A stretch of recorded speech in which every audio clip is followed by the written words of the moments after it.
Hoy estamos con nuestro primer invitado de hoy, con el economista Gustavo Saraceni. Gracias por haber venido. Bueno, hoy la presidenta tuvo su primer cadena nacional del año y tiró algunos datos referentes a la economía. Entre ellos dijo que el superávit comercial era de más de 12.500 millones de dólares. Sí. En principio esto suena bien, ¿no? Sí. Hay que recordar que ese superávit comercial está sustentado en las restricciones que hay a importar. Recordemos que hace un año, un poco más de un año, hay algunos problemas o algunas restricciones para importar. Eso ayuda a sustentar ese superávit comercial. Ahora también dijo una cosa que me llamó la atención. Vos estabas hablando de que precisamente hay problemas para importar. Sin embargo, dijo que el único impuesto que había recaudado menos era el derecho de exportación. Pero el derecho de importación también había crecido. Lo cual, yo que no soy entendido en la materia, digo, ¿esto está bien, está mal? Porque parece ser que vendemos menos de lo que estamos vendiendo menos de lo que estamos importando, ¿no? No, en realidad si hay superávit hemos vendido más de lo que hemos Sí, comprado. obvio, pero digo, en esto parece ser que ahora estamos importando más que antes y exportando menos. ¿Cómo es esto? Sí, se podría interpretar de esa manera. Hay que entender dos o tres cosas. Primero, cantidad de bienes y precio. Puede ser que la cantidad de bienes haya aumentado y no los precios, o que los precios de los bienes hayan aumentado y no la cantidad, con lo cual ahí podemos tener una distorsión en la cifra global de superávit. Y si bien han caído algunas cifras de derechos de exportación, no quiere decir que necesariamente se esté exportando menos en todos los rubros. A ver, la crisis que está golpeando en Europa y un poco la recesión en Brasil hace que muchos productos argentinos industriales hayan perdido algún tipo de volumen de exportación, sobre todo automotrices, que es uno de los ítems que bajó también en la producción nacional. Recordemos que el grueso de automotores que se fabrican en Argentina, ¿no?, van a Brasil. Exacto. Pero por ahí la producción agropecuaria sigue rumbo creciente con respecto a la exportación. Pero son factores exógenos más que problemas internos. Y también otro tema, y quiero a ver si esto está pegado con la inflación, ¿no? La presidenta dijo también hoy, precisamente, que se había recaudado aproximadamente un 27% más en impuestos, ¿no? Ahora, ¿cuál fue la verdadera inflación que hubo durante el 2013? Muchos saben entre el 20 y el 25, y para vos, ¿cuál fue la inflación? Y si en realidad ese aumento no tiene que ver con la inflación y no con un crecimiento de la economía. Ese aumento de la recaudación, ¿no? A ver, nos apegamos en general en la Universidad a cifras de INDEC porque nosotros no tenemos un poder de relevamiento de datos grande como INDEC como para elaborar un índice propio. Y tomo con pinzas algunos índices privados porque nadie tiene el poder o el volumen de encuestadores en calle como tiene INDEC para relevar los precios. Si bien INDEC están discutidas las fórmulas de cálculo, nadie tiene un ejército de encuestadores para relevar los precios. Si nos atenemos a algunos cálculos privados, tomándolo con el recaudo necesario de esto que expliqué, se habla de entre 20 y 25. Que por percepción, digamos la percepción que tenemos todos cuando vamos al supermercado, podría ser real. Insisto, no tengo herramientas técnicas para decirlo. Pero sí, se hablan en ámbitos privados, en consultores privados de algunos colegas, entre 20 y 25%. Y ahora, 20, 25, el número lo dejamos de lado. ¿Cómo impacta la inflación en la economía? ¿La golpea fuerte? ¿La desacelera? En principio, hay un tema histórico con la inflación, ¿sí? Y hay dos concepciones que son muy importantes con respecto a la inflación. Una es que la inflación, si viene como efecto colateral del crecimiento, no es algo que debamos tomar a mal, digamos, porque lo que nos refleja es que hay crecimiento, aumento de consumo y aumento de precios. En la década del 70 cambia esa concepción, sobre todo con la Escuela de Chicago, y se dice que para poder tener crecimiento hay que controlar la inflación, que es la teoría de moda, por decirlo de alguna manera, en los últimos 40 años. Ahora, este gobierno claramente lo ha declarado públicamente, impulsa el crecimiento y asume el deslizamiento del aumento de precios como un efecto colateral del crecimiento, con lo cual para ellos es aceptable. Desde la teoría económica, la inflación para un Estado puede ser algo provechoso porque puede licuar su deuda y ejerce lo que se llama señoreaje, y algunos grupos empresarios también se benefician. El problema es que a la larga la inflación termina mellando el poder adquisitivo de los consumidores. Claro. Y genera la misma inflación que era beneficiosa para el Estado, para algunos grupos empresarios, genera caída del consumo y caída del crecimiento. No creo que estemos todavía en el umbral de que eso ocurra. Siempre trabajando sobre esa hipótesis del 20-25%. De todos modos, si la inflación real es esa, es un poco elevada y sería prudente tomar algún recaudo. Ahora, si la inflación la tomamos desde el punto de vista que es maligna, y buscamos una culpa. ¿Es el Estado? ¿Es los precios, los empresarios? ¿Es el salario de los trabajadores? A ver, Argentina tiene una estructura productiva bastante particular, donde hay grandes concentraciones empresarias. Entonces hay cierto poder de manejo de la variable de precios en nodos industriales que son muy concentrados. Aguas gaseosas, lácteos, automotrices, en algunos de esos nodos industriales. Hay un gran autor argentino, Marcelo Diamant, que habla de estructura productiva desequilibrada y refiere a esto, es un problema casi sociológico.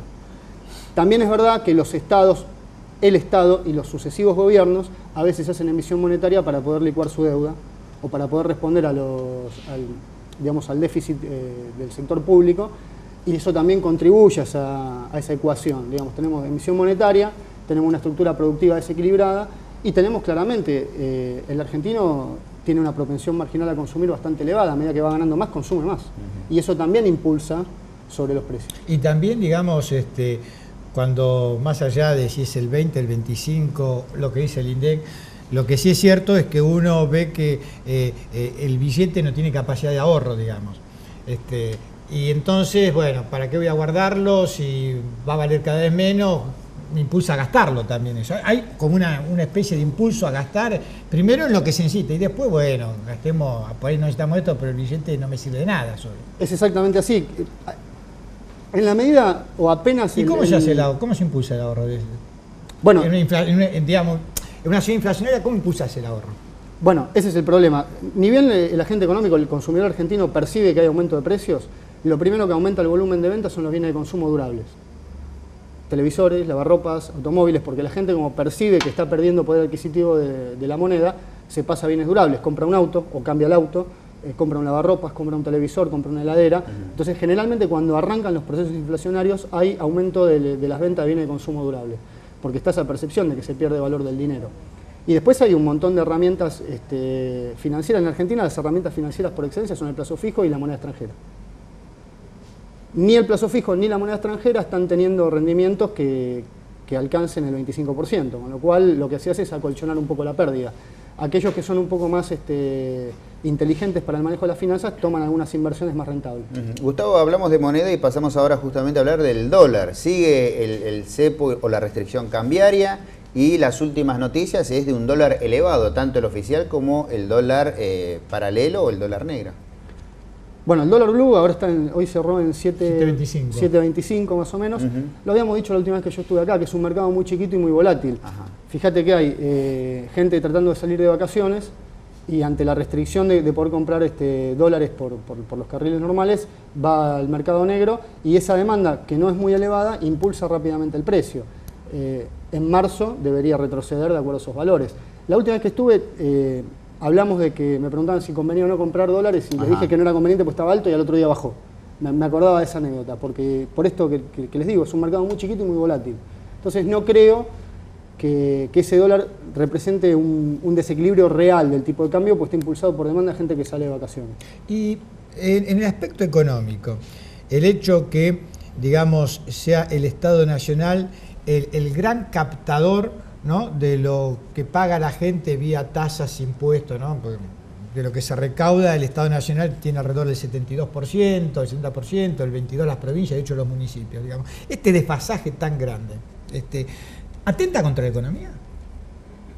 ¿O no? No necesariamente atenta contra la economía. El Estado Nacional es el que recauda el 70 y pico por ciento, el que tiene el 70 y pico por ciento de la recaudación, por los impuestos nacionales son los que más recaudan. IVA, ganancias, derecho de exportación, de importación. Los impuestos provinciales, las tasas provinciales y municipales son en menor medida. Ahora, mi opinión personal es que Argentina es un país federal en la Constitución, pero es un país unitario en la recaudación tributaria. Porque es el Estado Nacional quien recauda y quien reparte de acuerdo a la coparticipación, que es una discusión viejísima, la coparticipación federal. ¿Y las economías pueden ser buenas tanto en un Estado unitario como en un Estado federal? ¿O eso no tiene nada que ver con lo económico? No, eso no atenta al desarrollo económico. Lo que sí me estoy alineando... Sí, el tema político. Sí, por supuesto. Pero sí me alineo con un grupo de pensamiento que dice que si seguimos en la senda del desarrollo va a ser necesaria una reforma tributaria, donde haya un IVA que sea más reducido, porque el IVA grava a los más pobres de manera más castiga más a los más pobres, y sí empezar a pensar un esquema impositivo que grave más a los que más ganan.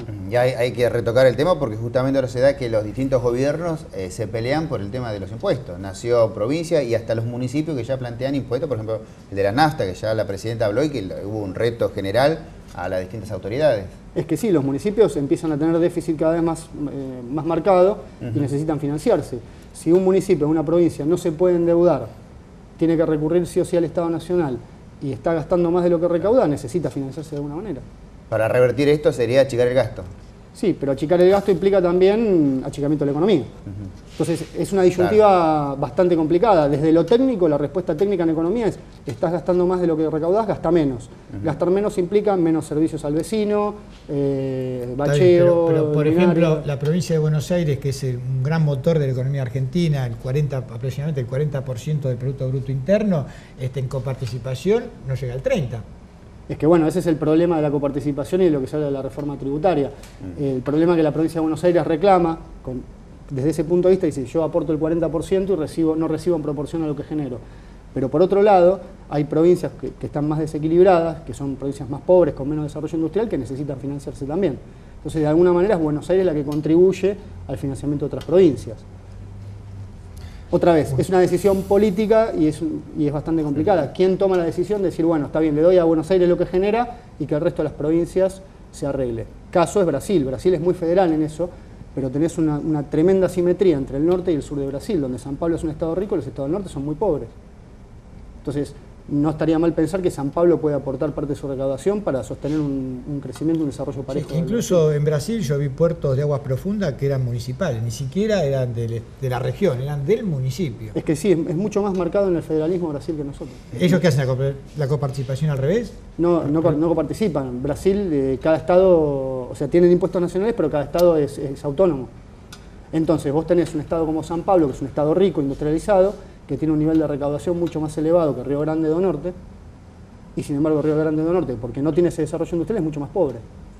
Entonces, si nosotros generamos esa misma división en el territorio argentino, vamos a tener Buenos Aires, una provincia rica, con una recaudación de provincia rica, y vamos a tener Formosa, Chaco, que son provincias que no tienen el mismo desarrollo industrial, más empobrecidas. Entonces, el principio político es: ¿qué queremos o cuál es la decisión política? ¿Un desarrollo territorial parejo o un desarrollo desequilibrado?